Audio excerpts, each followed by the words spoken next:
શ્રાવણ માસ આટલો બધો મહાદેવજીને પ્રિય કેમ છે? ત્યારે એની પીડાના નિવારણ માટે દેવોએ એ શ્રાવણ મહિનાની અંદર જ મહાદેવજી એટલે ભોળાના ભગવાન. તો શું ખરેખર મહાદેવજી એટલા ભોળા છે? જેનામાં કોઈ છળ નથી. ભગવાન શંકર નિષ્કપટ છે અને એને એવા ભક્તો ગમે છે જે ભગવાન શંકર નાનામાં નાના પ્રયાસથી પણ પ્રસન્ન થાય છે. વાહ. એને રાજી કરવા માટે કંઈ બહુ મોટું કંઈ પ્રયાસ કરવો પડતો નથી. શિવજીનું મહાદેવજીનું પ્રાગટ્ય કઈ રીતે? મહાકાલ નામના કલ્પની અંદર તત્વ એક જ છે, બ્રહ્મ તત્વ. એનો કોઈ આકાર નથી, એનો કોઈ રૂપ નથી ને કોઈ ગુણ નથી. પણ જ્યારે એને સાકાર થવાની ઈચ્છા થાય ત્યારે કોઈ ને કોઈ રૂપે કે શિવજીને સ્મશાનની રાખનું લેપન થાય છે. કે જેના ગળામાં રુદ્રાક્ષની માળા હોય, જેના કપાળની અંદર ભસ્મનું ત્રિપુટ, એનું ક્યારેય અપમૃત્યુ નથી થતું અથવા તો એની ક્યારેય દુર્ગતિ નથી થતી. તો એમાં આપણું પહેલું જ છે કે લિંગાષ્ટકમ, અથવા તો વિશેષ કરીને શ્રાવણ મહિનાની અંદર ત્યારે પણ આ લિંગાષ્ટકનો પાઠ કરવામાં આવે. સ્તોત્રનું નામ જ છે દારિદ્ર્ય દહન સ્તોત્ર. ગમે તેવા પ્રકારની દરિદ્રતા, તો તાંડવનું પાઠ કરવાથી શું થાય? જેને ધનની આવશ્યકતા છે, જે મારા ખ્યાલથી અત્યારના સમયમાં બધાને છે, કારણ કે એના વગર જીવન યાપન શક્ય નથી. તો ભગવાન શિવની કૃપા મળે અને લક્ષ્મીની પ્રાપ્તિ થાય. પણ કેવી લક્ષ્મી? તો કહ્યું છે તસ્ય સ્થિરામ, એને સ્થિર લક્ષ્મીની પ્રાપ્તિ થાય. પણ શું એવું છે કે જે કરવાથી ખૂબ જ સહેલાઈથી શિવજીની પરિપૂર્ણ પૂરી રીતે કૃપા એના ભક્ત પર થાય?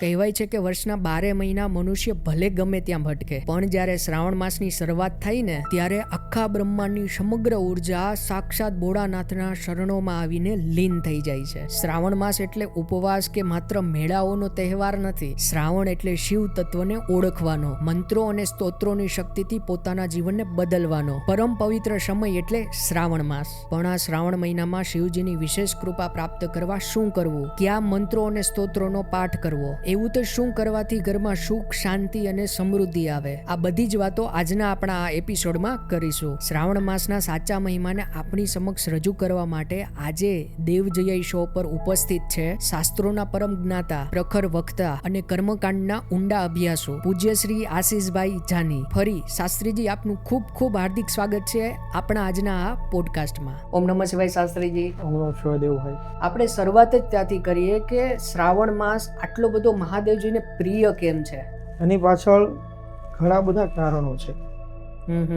એક કારણ તો એવું પણ છે કે જ્યારે પાર્વતીજી તપ કરે છે ભગવાન શંકરને પ્રસન્ન કરવા માટે, કારણ કે એમને પતિ રૂપે પ્રાપ્ત કરવા છે, તો મહાત્માઓની એવી માન્યતા છે કે આ શ્રાવણ મહિનાની અંદર જ ભગવાન શંકર પાર્વતીજીને પ્રસન્ન થયેલા. બરાબર. અને વરદાન આપેલું કે હું તમારી સાથે લગ્ન કરીશ.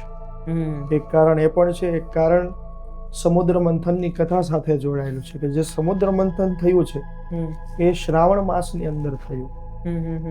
અને સમુદ્રમાંથી વિષ નીકળ્યું. આપણે બધા જ કથાને જાણીએ. હલાહલને ભગવાને કંઠમાં ધારણ કર્યું છે.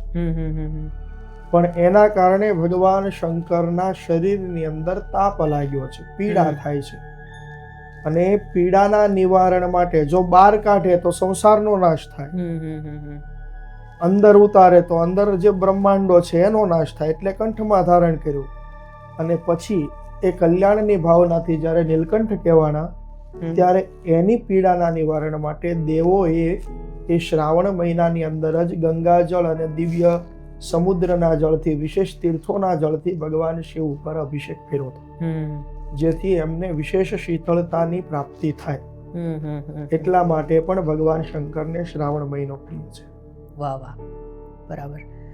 હવે આપણે બધાએ લગભગ એ વાત તો સાંભળેલી જ હશે કે મહાદેવજી એટલે ભોળાના ભગવાન. તો શું ખરેખર મહાદેવજી એટલા ભોળા છે? જો ભોળા શબ્દનો અર્થ થોડો પહેલા સમજવા જેવો છે.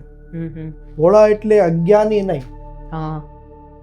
ઘણા લોકો ભોળાનો અર્થ અજ્ઞાની કરે છે, પણ ભોળાનો અર્થ થાય જેનામાં કપટ નથી, જેનામાં કોઈ છળ નથી. ભગવાન શંકર નિષ્કપટ છે અને એને એવા ભક્તો ગમે છે જે પોતે પણ નિષ્કપટ હોય, જેના હૃદયમાં મેલ ન હોય. પેલી એક બહુ સુંદર દ્રષ્ટાંત છે. એક ચોર ચોરી કરવા માટે ભગવાન શંકરના મંદિરમાં જાય છે. બરાબર. હવે શિવ મંદિરમાં હોય શું, રાત્રિના સમયે જાય અને કંઈ મળતું નથી. પુષ્પદંત મહિમ્નમાં બહુ સુંદર વર્ણન કરે છે ભગવાન શિવનું કે ભગવાન તમારી પાસે કેટલી વસ્તુ, અને એમાં એક સુંદર શ્લોક છે, મહોક્ષ ખટવાંગ પરુષર્જનમ ભસ્મ ફણિના કપાલમ ચેતી યત તવ વરદ તંત્રોપકરણમ. આનો અર્થ થાય ભગવાન શિવ આટલી વસ્તુ રાખે છે. મહોક્ષ એટલે ઘરડો બળદ. ભગવાન શિવનું વાહન કોણ છે? નંદી છે, વૃદ્ધ નંદી છે. એટલે એક તો ભગવાન શંકર પાસે સંપત્તિમાં કેટલું, તો પહેલા કીધું બળદ છે, નંદી. ખટવાંગ, ભગવાન શંકર પાસે એક હાડકાનું બનાવેલું અસ્ત્ર છે, ખટવાંગ જેને કીધો છે. પરશુ, ભગવાન શંકર પરશુ રાખે છે શસ્ત્ર તરીકે. ત્રિશૂળ અને પરશુ બંને ભગવાન શંકરના શસ્ત્ર છે. અજીનમ, ભગવાન શંકર વ્યાઘ્ર ચર્મ ધારણ કરે છે. ભસ્મ, ભગવાન શંકર ભસ્મ ચોળે છે. ગળામાં સર્પ ફણીના, હાથમાં મુંડ ધારણ કરે છે, મુંડ માળા પહેરે છે. આટલી વસ્તુ ભગવાન શંકર પાસે છે. એટલે કઈ મળ્યું નહીં, પણ ભગવાન શંકરના ઉપર એક ગળતી ટીંગાય છે, લટકે છે. ચોરને થયું કે ખાલી હાથે જવું એના કરતા આ ગળતી લઈ જાવ, આને વેચીને જે કઈ પણ મળશે આજનો દિવસ નીકળી જશે. પણ હવે પોતે થોડો કદમાં નીચો છે, ઠીંગણો માણસ, એટલે કઈ જોયું કે આજુબાજુમાં કઈ મળે તો એના ઉપર ચડીને પેલી ગળતી ઉતારી લઉં. કઈ મળ્યું નહીં, એટલે પછી એ ચોરને તો ભગવાન શંકરની સાથે કઈ લેવા દેવા હતું નહીં. એટલે એને શું કર્યું કે પેલું જે શિવલિંગ હતું ભગવાનનું, એના ઉપર પોતે ચડી ગયો અને એના ઉપર ચડીને પેલી ગળતી ઉતારવા માટે ગયો. અને બરાબર એ જ સમયે ભગવાન શંકર પ્રસન્ન થયા. ચોરને કહે કે માગ શું આપો? એટલે ભગવાન શંકરને ચોરે પ્રશ્ન કર્યો કે મહારાજ, મેં નથી તમારો મંત્ર બોલ્યો, નથી તમારી પૂજા કરી, અને તમે આમ અચાનક રાજી થયા, હું તો ચોરી કરવા આવ્યો છું. અને ત્યારે ભગવાન શંકરે બહુ સુંદર જવાબ આપ્યો કે મારી તો લાખો ભક્તોએ પૂજા કરી છે. કોઈએ જળ ચડાવ્યું, કોઈએ બીલી ચડાવ્યા, કોઈએ ફૂલ ચડાવ્યું, કોઈએ ગંગાજળ ચડાવ્યું, પણ તું તો પોતે આખો મને સમર્પિત થઈ ગયો. વાહ. જોકે આ દ્રષ્ટાંતનો પાછો એવો ભાવ નથી કે આપણે કાલ ઉઠીને શિવલિંગ ઉપર ચડી જવું, પણ આ એક ભાવ છે કે ભગવાન શંકર નાનામાં નાના પ્રયાસથી પણ પ્રસન્ન થાય છે. એને રાજી કરવા માટે કઈ બહુ મોટું કઈ પ્રયાસ કરવો પડતો નથી.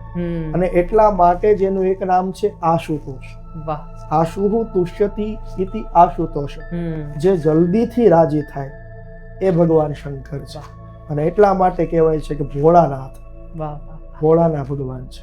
હવે આપણા આ મહાદેવ ભક્તોને એ જણાવો કે શિવજીનું, મહાદેવજીનું પ્રાગટ્ય કઈ રીતે થયું? શિવપુરાણની અંદર આનું વર્ણન મળે છે.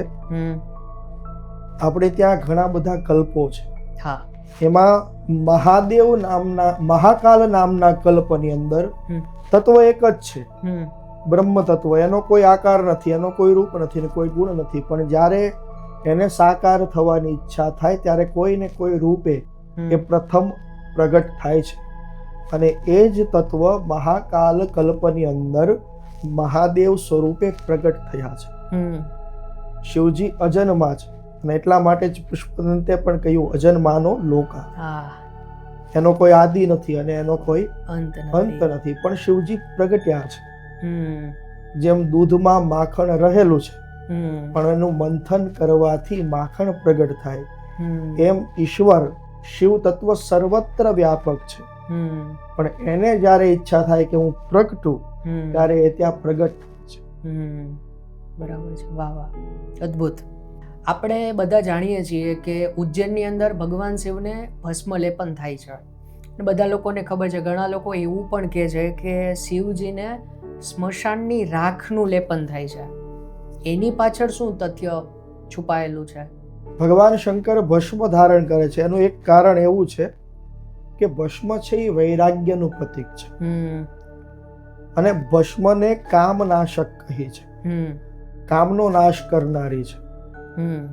અને ભગવાન શંકર જે ભસ્મ લગાવે છે એની પાછળનો સાર ઈ છે કે આ શરીર જે પરમાત્માએ આપણને આપ્યું છે એ પણ નાશવંત છે.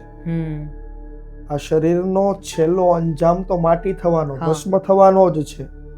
અને એટલા માટે ભક્તોએ પણ ભસ્મનો બહુ મોટો મહિમા શિવપુરાણની અંદર બતાવ્યો છે. શિવપુરાણમાં ભગવાન શંકર એવું બોલ્યા છે કે જેના ગળામાં રુદ્રાક્ષની માળા હોય, જેના કપાળની અંદર ભસ્મનું ત્રિપુંડ હોય અને જેના મુખમાં ભગવાન શંકરનું નામ હોય, એને યમના દૂતો ક્યારેય પરેશાન નથી કરી શકતા, એનું ક્યારેય અપમૃત્યુ નથી થતું અથવા તો એની ક્યારેય દુર્ગતિ નથી થતી. તો ભસ્મ શીખવે છે કે માણસને યાદ અપાવે છે કે આપણે પણ છેલ્લે તો માટી જ થવાનું છે, એટલે જીવનનો સદુપયોગ કઈ રીતે કરી શકાય એ લક્ષ્ય સુધી પહોંચવાનું છે. અને એટલા માટે ભગવાન શંકર ભસ્મ ધારણ કરે છે. વાહ વાહ, અદ્ભુત. હવે આપણે એક એવી વાત કરીએ કે જેની અંદર આપણે 4 થી 5 અલગ અલગ મંત્ર સ્તોત્રની વાત કરશું કે એના પઠનથી શું થાય. જી. તો એમાં આપણું પહેલું જ છે કે લિંગાષ્ટકમ, એના પાઠ કરવાથી શું થાય? લિંગાષ્ટકમ શિવલિંગની સ્તુતિ છે. એનું પુણ્ય એવું છે કે ધર્મ, અર્થ, કામ અને મોક્ષ ચારેય પુરુષાર્થને સિદ્ધ કરવા વાળું આ લિંગાષ્ટક છે. ભગવાન શંકરની પ્રસન્નતા મેળવવા માટે, ધર્મમાં વિજય પ્રાપ્તિ માટે, સત્કર્મની પ્રાપ્તિ માટે, પુણ્યની પ્રાપ્તિ માટે આ લિંગાષ્ટકનો પાઠ કરવામાં આવે. અથવા તો વિશેષ કરીને શ્રાવણ મહિનાની અંદર જ્યારે આપણે ભગવાન શંકરની પૂજા કરતા હોઈએ વિવિધ દ્રવ્યોથી, ત્યારે પણ આ લિંગાષ્ટકનો પાઠ કરવામાં આવે તો ભગવાન શિવની અત્યંત અનુગ્રહ એને પ્રાપ્ત થાય છે. વાહ. હવે આપણે દારિદ્ર્ય દુઃખ દહન સ્તોત્રની વાત કરીએ કે એનો પાઠ કરવાથી શું થાય? આ સ્તોત્રના નામમાં જ એનું મહાત્મ્ય છે. સ્તોત્રનું નામ જ છે દારિદ્ર્ય દહન સ્તોત્ર. ગમે તેવા પ્રકારની દરિદ્રતા હોય, પછી એ ધનની હોય, વિચારોની હોય, કોઈ પણ પ્રકારની દરિદ્રતા હોય, એનો ભગવાન શંકર નાશ કરે છે આ સ્તોત્રના પાઠથી, એના અભિષેકથી. વાહ. હવે પછી તાંડવ, જે કહી શકાય કે લગભગ બધા લોકોએ સાંભળેલું જ હોય છે, તો તાંડવનો પાઠ કરવાથી શું થાય? તાંડવ સ્તોત્રની રચના રાવણ દ્વારા થઈ છે. કથા આપણે બધા જ જાણીએ છીએ એટલે એમાં નથી જવું, પણ એના છેલ્લા શ્લોકની અંદર કહ્યું છે પૂજાવસાન સમયે દશવક્ત્ર ગીતમ યહ શંભુ પૂજન પરમ પઠતિ પ્રદોષે તસ્ય સ્થિરામ રથ ગજેન્દ્ર તુરંગ યુક્તામ લક્ષ્મીમ સદૈવ સુમુખીમ પ્રદદાતિ શંભુ. કે કોઈ પણ ભક્ત, કોઈ પણ યાચક, કોઈ પણ અર્થાર્થી જેને ધનની પ્રાપ્તિ કરવી છે, જેને ધનની આવશ્યકતા છે, જે મારા ખ્યાલથી અત્યારના સમયમાં બધાને છે, કારણ કે એના વગર જીવન યાપન શક્ય નથી. તો એવો વ્યક્તિ જો આ સ્તોત્રનો પાઠ કરે અથવા તો આ સ્તોત્રથી ભગવાન શંકરની પૂજા કરે, અને ખાસ કરીને પ્રદોષના સમયે, એક મહિનાની અંદર 2 વાર પ્રદોષ આવતા હોય છે, ક્યારેક દ્વાદશીનો હોય છે અને ક્યારેક ત્રયોદશીનો હોય છે, જે પંચાંગમાં જોઈને સરળતાથી જાણી શકાય. પ્રદોષનું એક અલગ જ મહત્વ છે. તે પ્રદોષના સમય અથવા તો સંધ્યાના સમયે, કોઈ પણ દિવસે સંધ્યાના સમયે કોઈ આ તાંડવ સ્તોત્રનો પાઠ કરે તો ભગવાન શિવની કૃપા મળે અને લક્ષ્મીની પ્રાપ્તિ થાય. પણ કેવી લક્ષ્મી? તો કહ્યું છે તસ્ય સ્થિરામ, એને સ્થિર લક્ષ્મીની પ્રાપ્તિ થાય. લક્ષ્મી આવે એ બહુ મહત્વનું નથી દેવભાઈ, પણ આવ્યા પછી એ લક્ષ્મી ટકી રહે, સ્થિર થાય. આવીને જતી ન રહે, એનો સદુપયોગ કરી શકે વ્યક્તિ, એનો ઉપભોગ કરી શકે એવી સ્થિર લક્ષ્મી. રથ ગજેન્દ્ર તુરંગ યુક્તા. આપણે ત્યાં મહાલક્ષ્મીજીનું એક સ્તોત્ર છે જેને શ્રી સૂક્ત કહેવામાં આવે, અને એની અંદર વર્ણન મળે છે કે ખરેખર જો મહાલક્ષ્મી પ્રસન્ન થાય અને કોઈ સદભક્તને ત્યાં પધારે તો એની સવારી કેવી હોય. ભલે બાહ્ય આંખોથી આપણે જોઈ ન શકીએ, પણ એમાં વર્ણન છે કે મહાલક્ષ્મી જ્યારે આવે છે ત્યારે અનેક પ્રકારના હાથીઓ હોય છે. અશ્વપૂર્વામ રથમધ્યામ હસ્તિનાદ પ્રબોધિનીમ શ્રિયમ દેવી મુપહવયે શરીરમાં દેવી જુષતામ. કે માતાજી રથ ઉપર સવાર છે, અનેક પ્રકારના આજુબાજુમાં હાથીઓ છે, ઘોડા છે જે રથને દોરે છે, એના ઉપર ધનના અને રત્નોના કળશ છે, અને જે ગર્જનાઓ કરે છે એવી આખી સવારી મહાલક્ષ્મીની નીકળે છે. તો એવી સુકૃતિની લક્ષ્મી. તસ્ય સ્થિરામ રથ ગજેન્દ્ર અને તુરંગ એટલે ઘોડો. ગજ એટલે હાથી. તો હાથી, ઘોડો અને રથ સહિતના લક્ષ્મી આવે છે. લક્ષ્મી સદૈવ સુમુખીમ. સારી લક્ષ્મીની પ્રાપ્તિ થાય, જે આવે તો પણ કલ્યાણ થાય અને જ્યારે જાય ત્યારે પણ કલ્યાણ જ થાય. વાહ વાહ વાહ. આજે ખબર પડી કે શિવ તાંડવ સ્તોત્રથી આટલું મળી શકે. હવે આપણે જે પણ ઓપ સ્ટુડિયો વાત કરતા હતા કે શિવ મહિમ્ન સ્તોત્ર કે જે મારો પણ પ્રિય છે અને તમારો પણ પ્રિય છે, જી, એ વિશે આપણા દર્શકોને જણાવો. શિવ મહિમ્ન સ્તોત્રની રચના ગંધર્વરાજ પુષ્પદંતે કરી છે. ઇન શોર્ટ, જો કથાની ચર્ચા કરવી હોય તો પુષ્પદંતજી એક રાજાના બગીચાની અંદર રોજ જઈ અને પુષ્પ ચૂંટી આવે છે પૂજા માટે. અને જ્યારે રાજાના તપાસ કરાવવા છતાં ચોર મળતો નથી, કારણ કે અદ્રશ્ય થવાની શક્તિ છે, અને આનો કોઈ ઉપાય ન મળે ત્યારે પોતાના રાજ્યના બ્રાહ્મણો વિદ્વાનોને પૂછે છે કે આનું કોઈ કારણ જણાવો અને આનો ઉપાય જણાવો. એટલે પહેરો રાખવામાં આવે છતાં પણ મળે નહીં, અને ત્યારે એક એવો મત પ્રસ્તુત થાય છે કે એક કામ કરીએ, ભગવાન શંકરનું નિર્માલ્ય એ બગીચાની અંદર પથરાવી દઈએ, અને કોઈ પણ અદ્રશ્ય શક્તિ હશે, ગમે એવી દૈવી શક્તિ હશે, પણ એનો ચરણ સ્પર્શ થતા જ એની શક્તિ જતી રહેશે. અને સેમ બને પણ એવું જ છે કે પુષ્પદંતજી આવે છે, ખબર નથી કે શિવ નિર્માલ્ય છે, અને જેવો એના ઉપર પગ પડે છે એટલે અદ્રશ્ય થવાની જે શક્તિ છે એ જતી રહે છે. સિપાહીઓ દોડીને પકડી લે છે અને પછી જેલમાં નાખે છે, પૂરે છે, અને પછી પોતાની રક્ષા માટે અને પોતાની પુનઃ શક્તિ પ્રાપ્ત કરવા માટે જે સ્તોત્ર લખ્યું, અપરાધને ક્ષમા માટે જે સ્તોત્ર લખ્યું, એ છે મહિમ્ન સ્તોત્ર. તો કેવું હોય તો કહી શકાય કે પોતાનું કોઈ પણ વસ્તુ જે ગયેલી છે, ગુમાવી દીધી છે, પછી ધન હોય, જ્ઞાન હોય, સત્તા હોય, શક્તિ હોય, સંબંધ હોય, કોઈ પણ જે તમારી પાસે હતું પણ અત્યારે નથી અને પાછું એને તમારે પ્રાપ્ત કરવું છે, સાધના તમારી છૂટી ગઈ છે, પાછી મેળવવી છે, જ્ઞાન જતું રહ્યું છે, પાછું મેળવવું છે, તો એના માટે મહિમ્ન સ્તોત્રથી શ્રેષ્ઠ કોઈ બીજો માર્ગ નથી. વાહ વાહ. શ્રીજી, આપણે દ્વાદશ જ્યોતિર્લિંગના સ્તોત્રનો પાઠ કરવાથી શું થાય?